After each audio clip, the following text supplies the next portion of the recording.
अकेले ही अपने बेटे रमन को पाल पोस कर बड़ा किया था। रमन की सारी पढ़ाई का खर्चा उसने अकेले ही उठाया था। रमन की नौकरी लगने के बाद उसने उसके लिए एक सुंदर सुशील कन्या देखकर उसकी शादी करा दी थी। रमन शहर में रहकर जॉब करता था। उसकी पत्नी शालिनी और माँ मनोरमा गांव में ही रहते थे। अरे ओ शालिनी, शालिनी कहाँ मर गई? क्या हुआ मम्मी जी? क्या हुआ वे सब छोड़ो, ये बताओ कि बिजली का बिल इतना ज्यादा कैसे आ रहा है? तुम्हें बिल्कुल समझ नहीं है? इतना महंगाई बढ़ा हुआ है, ऊपर से इतना बिजली का बिल। मम्मी जी, लेकिन ये तो पिछले महीने से भी कम है। तो तुम क्या चाहती हो? बिजली का बिल देने में हम अपना घर बार बेच दें? आज के बाद कितनी भी गर्मी हो, घर में एक ही पंखा चलेगा। मई का महीना था। शालिनी का दिन भर काम कर गर्मी से बुरा हाल हो जाता था, लेकिन मनोरमा सिर्फ अपने कमरे में पंखा चलाकर बैठ जाती थी और जब शालिनी उस कमरे में जाती तो उसे सोना है ये कहकर उसे कमरे से बाहर कर देती। एक दिन जब शालिनी अपने आंगन में काम कर रही थी, तभी एक चूड़ी वाला अपने ठेले पर चूड़ी बेचता हुआ वहाँ आया। चूड़ी ले लो चूड़ी, रंग बिरंगी चूड़ियाँ। शालिनी को बचपन से ही रंग बिरंगी चूड़ियाँ पहनने का बहुत शौक था। चूड़ी वाले को देख खुद को वो रोक नहीं पाई और उसे आवाज दे दी, ए चूड़ी वाले भैया, रंग बिरंगी चूड़ियाँ दिखा देना। ये लीजिए मैडम, एकदम नए डिजाइन की सुंदर चूड़ियाँ हैं, बहुत ही सस्ते दाम पर। शालिनी को चूड़ियाँ बहुत पसंद आती है। तभी वहाँ मनोरमा आ जाती है। क्यों री, तुमको समझ नाम की कोई चीज नहीं है क्या?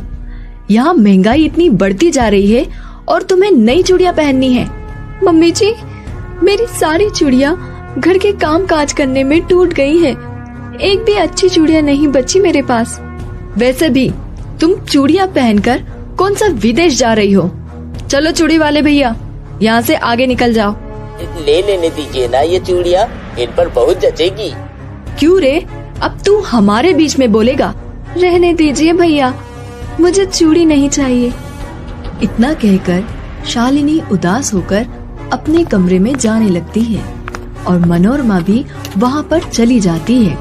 तभी चूड़ी वाला वे चूड़ी शालिनी की खिड़की पर रख वहाँ से चला जाता है।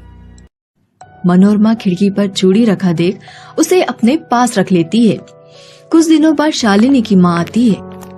क्या बात है शालिनी, तुम दिन ब दिन कमजोर होती जा रही हो। क्या बताऊँ माँ, मेरी सास इतनी कंजूस है कि बाजार में जो सबसे सस्ती सब्जी मिलती है वही हमारे घर में बनती है। तभी वहाँ मनोरमा जाती है। हाँ हाँ क्यों नहीं, यहाँ के साग सब्जियों से इतनी ही दिक्कत है तो अपनी बेटी को खिलाने के लिए सब्जी लेकर आती अपने गांव से। बहन जी, मैं अपने खेत की सब्जियाँ आप लोगों के लिए लेकर आई हूँ। ये सब्जियाँ ये तो कई दिनों से बासी लग रही है, पर कोई बात नहीं, अब आप लेकर ही आई है तो हम रख लेते हैं। मनोरमा सब्जियों की टोकरी लेकर रसोई में चली जाती है और ताजे लाल टमाटर को खाने लगती है। मुझे लगता है मैंने बहुत बड़ी गलती कर दी तुम्हें इस घर में ब्याहकर। अब यही मेरा घर है माँ, मैं ठीक हूँ। रेखा अपनी बेटी का ससुराल में हालत देख बहुत चिंता में पड़ गई थी, लेकिन शालिनी के कहने पर वे वहाँ से चली जाती है। कुछ दिनों बाद भीषण गर्मी के कारण शालिनी बेहोश हो जाती है। मनोरमा शालिनी की हालत देख तुरंत डॉक्टर को बुलाती है। डॉक्टर साहब, क्या हुआ है इसको? गर्मी के कारण शरीर में पानी की कमी हो गई है, पानी चढ़ाना होगा। यह कुछ दवाइयाँ हैं, देते रहिए। डॉक्टर साहब, इन दवाइयों की कीमत क्या होगी? ज्यादा नहीं, यही कुछ 500-800 रुपए होंगे। डॉक्टर साहब, अब आप जा सकते हैं। डॉक्टर के जाते ही मनोरमा दवाई की पर्ची फाड़ कर फेंक देती है। छोटी मोटी सर्दी जुकाम के 500,000 रुपए, ऐसे ही घरेलू उपचार से ठीक हो जाएगा। पानी तो लोग ऐसे भी पीते हैं ना। मनोरमा शालिनी को ज्यादा पानी पिलाने लगी और घरेलू उपचार भी करने लगी। ऐसे ही 2 दिन बीत गए, लेकिन शालिनी की तबीयत पर कोई असर नहीं पड़ा। मम्मी जी, आप मेरी माँ को बुला लीजिए या मेरे पति को बुला दीजिए, वरना मैं ऐसे ही बड़ी बड़ी मर जाऊंगी। तुम्हें मेरा इलाज पसंद नहीं तो मैं तेरी माँ को बुला देती हूँ। मनोरमा फोन कर रेखा को बुला लेती है। रेखा शालिनी को अपने साथ लेकर चली जाती है और वहाँ उसका अच्छे डॉक्टर से उपचार करती है। एक दिन रेखा मनोरमा के घर आती है। हाय रे, मेरी मति मारी गई थी जो मैंने तेरे घर में अपनी बेटी को बहू बनाकर भेजा। तेरी वजह से उसकी जान चली गई। क्या? शालिनी की जान चली गई? हाँ, तेरी कंजूसी की वजह से उसका सही वक्त पर इलाज ना हो पाया। मैं नहीं चाहती कि तेरा साया भी उस पर पड़े, वरना तुम मेरी बेटी के शव के ऊपर चढ़े फूलों की भी कीमत लगाने लगोगी। मनोरमा वहीं रोने लगती है और खुद को कोसने लगती है। हाय, मुझसे बहुत बड़ी गलती हो गई। आज मेरी कंजूसी के कारण बेचारी मेरी बहू की जान चली गई है। मैं आपसे कंजूसी नहीं करूंगी। तभी शालिनी वहाँ जाती है। शालिनी को देख मनोरमा की खुशी का ठिकाना नहीं होता और वो उसे गले से लगा लेती है। मम्मी जी, बचत करना अच्छी बात है, लेकिन कंजूसी नहीं करनी चाहिए।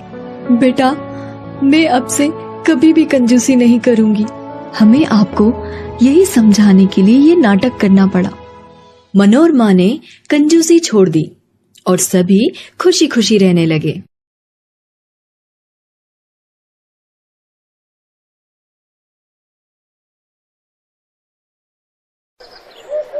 रोशनी की शादी दीपक के साथ 6 महीने पहले ही हुई थी। जिस तरह हर लड़की ना जाने कितने अरमान लेकर ससुराल आती है, वैसे ही रोशनी भी आई थी।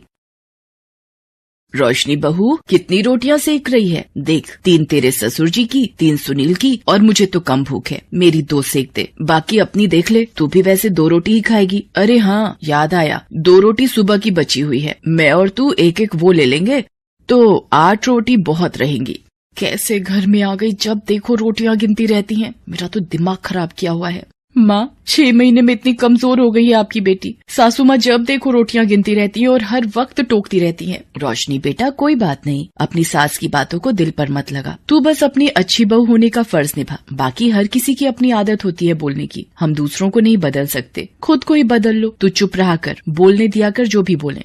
रोशनी अपने काम में लग जाती है। अगले दिन, ये क्या रोशनी, तूने अभी तो दीपक के लिए चाय बनाई थी, अब दोबारा क्यों बना रही है? फ्राई पैन में बची हुई चाय रखी तो है, वही पी लेती। माँ जी, चाय थोड़ी देर भी पड़ी रहे तो उसका स्वाद बदल जाता है और मुझे ताजी चाय पीने की आदत है। तो ये चाय मुझे दे दे, इतनी महंगी चीनी पत्ती दूध वाली चाय है। माँ जी, सिर्फ 2 घूंटी तो है, ये क्या पियोगे? मैं ताजी बना रही हूँ, पी लो। नहीं, तू ये 2 घूंटी दे दे, मुझे बहुत है। सच में ऐसी कंजूस सास मैंने आज तक नहीं देखी। कुछ कहा तुमने रोशनी? नहीं माँ जी, मैं तो बस गीत गुनगुना रही थी। 100 साल जियो हमारी सासू जी, हमको लागत माँ से प्यारी सासू जी। 1 मिनट माँ जी, मैं अभी आई। क्या हुआ? चाय चढ़ाकर बाथरूम में कहाँ भाग रही है? रोशनी जैसे ही बाथरूम में जाती है उसे उल्टियाँ होने लगती हैं। थोड़ी देर बाद वो बाथरूम से बाहर आती है।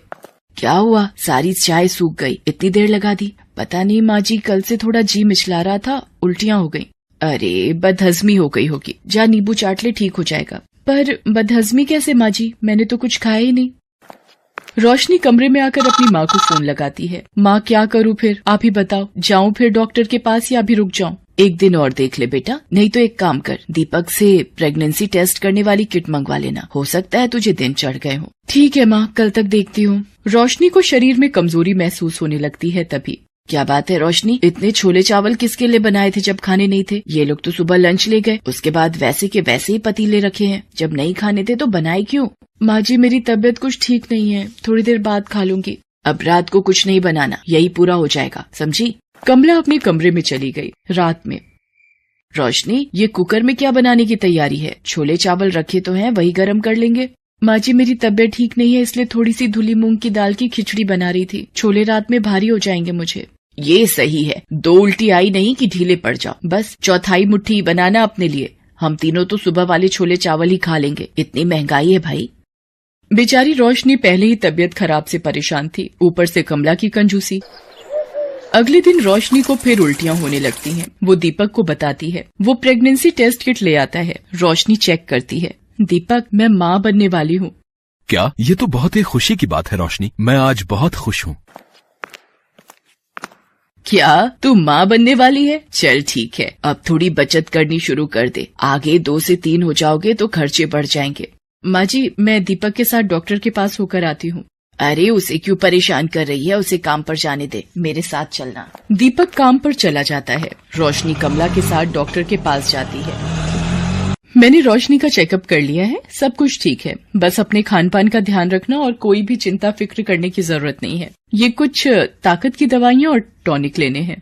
कितनी फीस हुई डॉक्टर? जी 1500 रुपए। क्या 1500 रुपए? ये कुछ ज्यादा नहीं है, और दवाइयाँ अलग खरीदो। माँ जी अभी तो दो, घर जाकर सुना लेना। अब इतने पैसे यहाँ लग गए, दवाइयाँ भी 1200 की आ गई। अब ऑटो के 80 रुपए नहीं दूंगी, पैदल चल ले। पैदल चलना गर्भवती के लिए अच्छा होता है। कहाँ फंस गई मैं इन जैसी कंजूस के साथ। कमला और रोशनी घर आ जाते हैं। अब रोशनी गर्भवती थी तो उसे ज्यादा ध्यान रखने की जरूरत थी, पर कमला की कंजूस आदत से वो कैसे पीछा छुड़ाती। एक दिन, रोशनी, ओ रोशनी, कहाँ है? माँ जी बाहर हूँ, ये दशहरी आम वाला भैया आया हुआ है, वही ले रही हूँ। ओ भैया, क्या भाव दे रहा है? अम्मा जी 70 रुपए किलो दिए हैं 2 किलो के। तुम 60 रुपए दे देना, बोनी का टाइम है। अरे क्या लूट मचा रखी है, औरतें देखकर भाव बढ़ा दिए। और ये आम तो हैं भी बिल्कुल बेकार पिलपिले से। पर माँ जी मेरा आम खाने का बहुत मन था। अच्छा तुझे आम खाना है, ये ले भैया 5 रुपए, ला एक आम दे दे। क्या अम्मा जी है इतनी कंजूसी, सिर्फ एक आम? तो क्या पूरा ठेला खरीद लूं? ला मुफ्त में दे, एक काम देगा, बड़ा आया बात करता है, चल जा यहाँ से। रोशनी गुस्से में घर के भीतर आ जाती है और अपने कमरे में चली जाती है और सारी बात अपनी माँ को बताती है। अब तुम ही बताओ माँ, इतनी कंजूसी, वो भी आम खरीदने में। मेरा इतना मन था आम खाने का। कोई बात नहीं, तो दीपक को बोल देना, वो शाम को लेता आएगा। उसी शाम रोशनी के ससुर रोशनी के लिए कुछ सामान लाते। कमला, ये देसी घी और थोड़ा ड्राई फ्रूट, बादाम, काजू वगैरह लाया हूँ। रोशनी बहू को 9वां महीना लग गया है ना, उसे कुछ न कुछ खिलाती रहा करो। अरे आप भी ना, इतना देसी घी और ड्राई फ्रूट क्या करना था, थोड़े बहुत ही ले आते, बेकार की फिजूल खर्ची करते हो। लाओ दो, अच्छा मैं रसोई में रख देती हूँ। कमला सारे ड्राई फ्रूट और घी छुपा कर रख देती है। अरे इतने महंगे बादाम काजू थोड़े दे दूंगी, सारे खा जाएगी। ये घी भी एक कड़छी निकाल लेती हूँ, एक हफ्ता तो चली जाएगा, बाकी छुपा देती हूँ। रोशनी को कुछ समझ नहीं थी, माँ से वो इतनी बात फोन पर नहीं कर पाती थी। एक दिन, माँ जी पता नहीं मेरे हाथ पैरों में सूजन बढ़ती जा रही है, क्या मैं डॉक्टर को दिखाऊं? अरे ये छोटी छोटी बातों के लिए रोजाना डॉक्टर की फीस बनाते रहो। ये सूजन से कोई डरने वाली बात नहीं होती, ये तो गर्भावस्था में मामूली बात है। कमला के मना करने पर रोशनी हॉस्पिटल की विजिट के लिए भी नहीं जाती। एक शाम, रोशनी क्या हुआ? आंखें खोलो रोशनी। माँ, बाबूजी जल्दी आओ, रोशनी बेहोश हो गई है। अरे बिस्तर पर लिटा दे, थोड़ा पानी के छींटे डाल, आ जाएगा होश। दीपक कोशिश करता है पर रोशनी होश में नहीं आती। वो रोशनी को हॉस्पिटल लेकर भागता है। डॉक्टर वहाँ रोशनी का चेकअप करती है। ये क्या हाल बना दिया है आपने रोशनी का? आपको पता भी है रोशनी का बीपी कितना बढ़ा हुआ है? और इनकी तो अपॉइंटमेंट थी 15 दिन पहले की, वो भी मिस की हुई है। आपकी इतनी बड़ी लापरवाही से रोशनी की जान भी जा सकती है। माँ, आपको पता था ना रोशनी को डॉक्टर के पास आना है? कमला घबरा चुकी थी, उससे बड़ी गलती हो चुकी थी। कमला, अब तो शर्म करो, इतनी कंजूसी, तुम अपनी ही बहू के साथ ये व्यवहार करोगी? मुझे नहीं पता था। वो तुम्हें माँ कहती है, उसने अपना मायका छोड़ हमारे घर को अपनाया है। अगर बहू या बच्चे को कुछ हो गया तो ऐसा ना हो सारी जिंदगी तुम्हें पछताना पड़े। माँ, अगर आपको मेरे और रोशनी के रहने से कोई परेशानी है, बस एक बार रोशनी ठीक हो जाए, मेरा बच्चा सकुशल दुनिया में आ जाए, फिर मैं अपनी पत्नी और बच्चे को लेकर हमेशा के लिए चला जाऊंगा। नहीं नहीं दीपक, मुझे माफ कर दे बेटा, मेरी आंखों पर कंजूसी की पट्टी बंधी थी, मैंने सही को गलत नहीं समझा। दीपक के पापा, आप भी मुझे माफ कर दो। मैं एक ऐसी सास हूँ जिसने अपनी ही बहू को मौत के मुंह में धकेल दिया। भगवान मुझे क्षमा कर दो। कमला रोने लगती है, तभी डॉक्टर आ जाती हैं। बधाई हो, बेटा हुआ है। माँ और बच्चा दोनों ठीक हैं। सब लोग बहुत खुश होते हैं। घर आने के कुछ दिन बाद दीपक रोशनी से कहीं और चलकर रहने के लिए कहता है, पर रोशनी मना कर देती है। दीपक, माँ जी को छोड़कर मैं कहीं नहीं जाऊंगी, वो मेरी माँ है, मैं उन्हें छोड़कर कहीं नहीं जाऊंगी। कमला ये सब सुन लेती है। रोशनी बहू, मुझे माफ कर दे, मैंने तेरे साथ इतना गलत किया, फिर भी आज तू मेरी परवाह कर रही है। नहीं माँ, माफी मत मांगो, बस अपना आशीर्वाद दो। उस दिन से कमला का व्यवहार सबके प्रति बहुत बदल जाता है, जिसको देखकर परिवार में सब बहुत खुश होते हैं।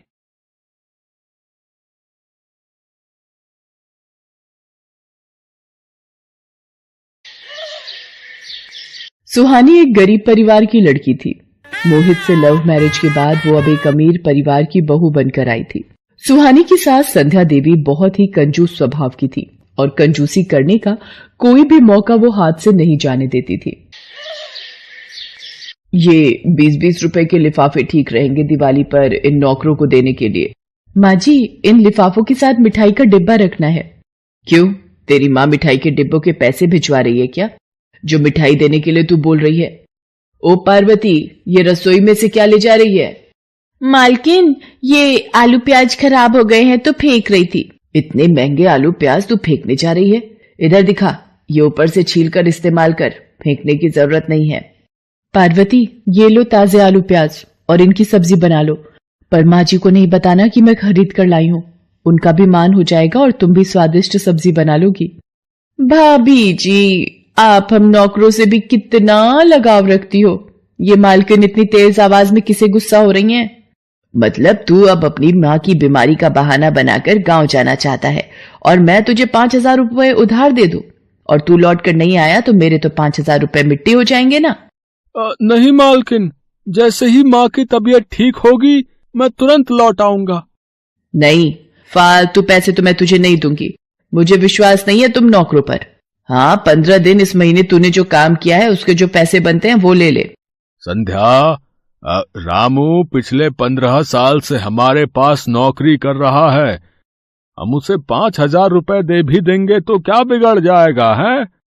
अरे कौन सा हमारी तिजोरी खाली हो जाएगी, बल्कि उस बेचारे की परेशानी दूर हो जाएगी।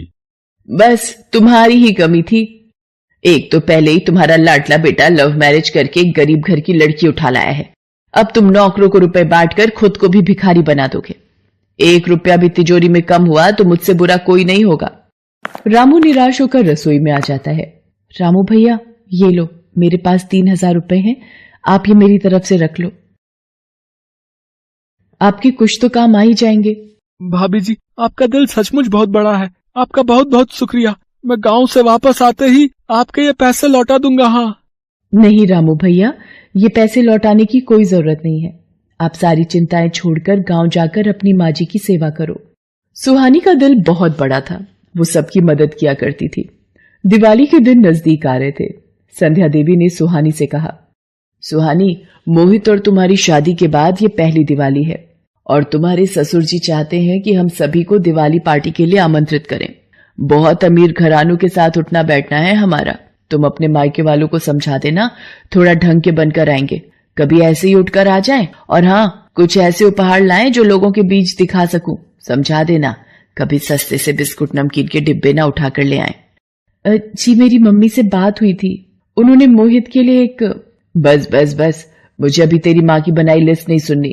मुझे दिवाली के और भी काम है। और ये मोहित कहाँ है? मम्मी, मैंने दोबारा फोन कर दिया है, बिजली वाला अभी थोड़ी देर में आ जाएगा। आपको जहां जहां बिजली का काम करवाना है वो समझा देना आप। संध्या, जो भी राशन मंगवाना है लिखवा देना, गणपत को भेज दूंगा। फिर शोरूम में भीड़ रहेगी तो कोई नौकर खाली नहीं होगा और दिवाली पर सब नौकर छुट्टी पर रहेंगे। लिखवा दूंगी, बाकी ये बिजली वाला आ जाए तो मैं काम करवा कर निपट जाऊं।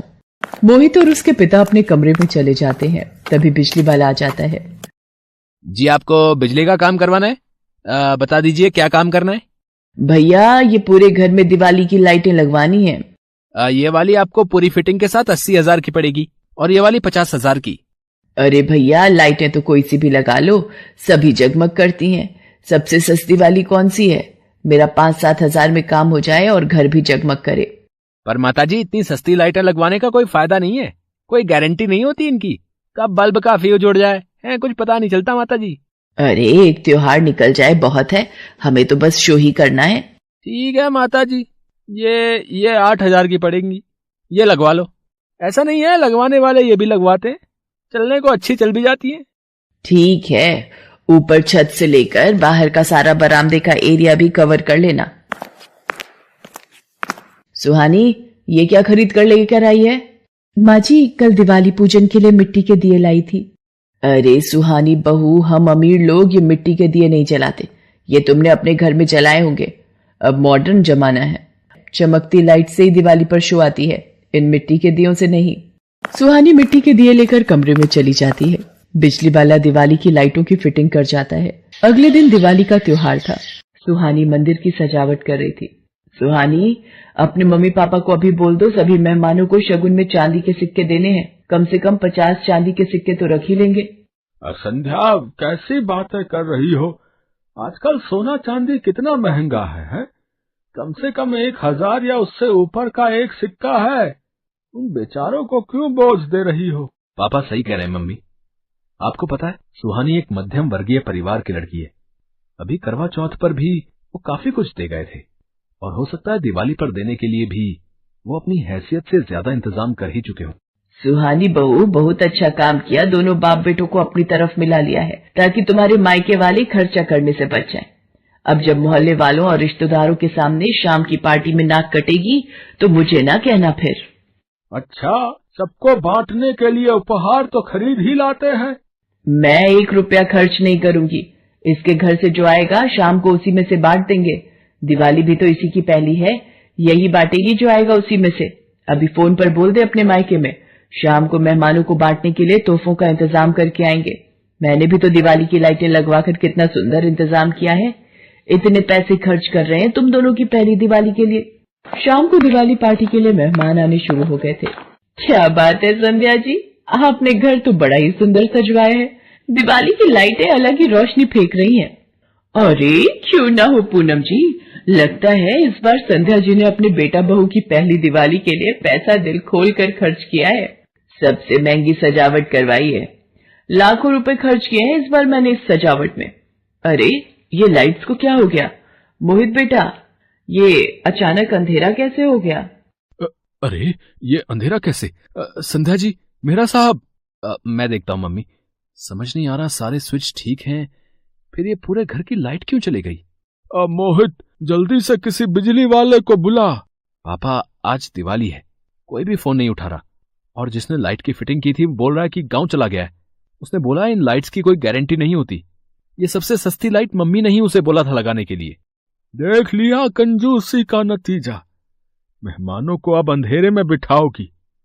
पूरे घर में दिवाली के दिन अंधेरा है, वो भी सिर्फ तुम्हारी वजह से। और इन्वर्टर ठीक करवाने में कंजूसी कि बैटरी महंगी है। जनरेटर नया लेने नहीं दिया तुमने कि जरूरत नहीं पड़ती। अब भुगतो। पापा, आज दिवाली पर इतनी रात में कोई आने को तैयार नहीं है। अब कल सुबह ही लाइट ठीक हो पाएगी। अरे अब रोने से क्या फायदा? इतनी बार कहा है, कंजूसी भी किसी हद तक ठीक रहती है। मेहमानों को क्या मुंह दिखाएंगे? इतनी देर में सुहानी के मायके वाले भी आ जाते हैं। बहन जी, सब ठीक हो जाएगा। ऐसी परिस्थितियां कभी कभी हमारे जीवन में बनी जाती हैं, पर हर परेशानी का हल भी हमारे आसपास ही होता है। पापा, सब लोग छत पर क्यों जा रहे हैं? कहीं सबको नीचे हॉल में गर्मी तो नहीं लग रही? मैं देख कर आता हूँ। भाई वाह, मेहरा साहब ने ये किया। असली दिवाली की सरप्राइज डेकोरेशन है। दिवाली के दीपक सचमुच इस दिन जो रोशनी देते हैं, वो सबसे अलग ही होती है भाई, है ना? मोहित बेटा, आज तो तुम्हारे घर की दिवाली पार्टी की सजावट बहुत ही सुंदर लग रही है। काफी मेहनत से ये दीपों की सजावट की गई लगती है। पूरा घर जगमगा रहा है। मोहित, जरा ये दिया सामने की दीवार पर लगा देना। सुहानी, तुमने ये सब अकेले? Thank you so much. Suhani मुस्कुरा देती है और मिट्टी के दीपक जलाकर पूरे घर को रोशनी से भर देती है। आए हुए सभी मेहमान सुहानी की बहुत तारीफ करते हैं। ये देखकर संध्या देवी सुहानी को गले से लगा लेती हैं। सुहानी तो हमारे घर की लक्ष्मी है। ये सब सजावट आज इसी ने की है, और दिवाली की असली सजावट सचमुच इन मिट्टी के दियों से ही पूरी होती है। दिवाली तो है ही दीपों की रोशनी का त्योहार, क्योंकि इसी दिन भगवान रामचंद्र जी 14 वर्ष का वनवास काटकर अयोध्या नगरी वापस लौटे थे, और उनके स्वागत की खुशी में प्रजा ने दीप जलाकर उनका स्वागत किया था। आज मेरे घर की लक्ष्मी ने इस घर को दीपों की रोशनी से सजा दिया। सब लोग दिवाली पार्टी का आनंद उठाते हैं और संध्या देवी को अपनी भूल का एहसास होता है। उस दिन के बाद वो अपना स्वभाव बिल्कुल बदल देती है, और फिर कंजूस सास और गरीब बहू की दिवाली में सारे भेदभाव मिट जाते हैं।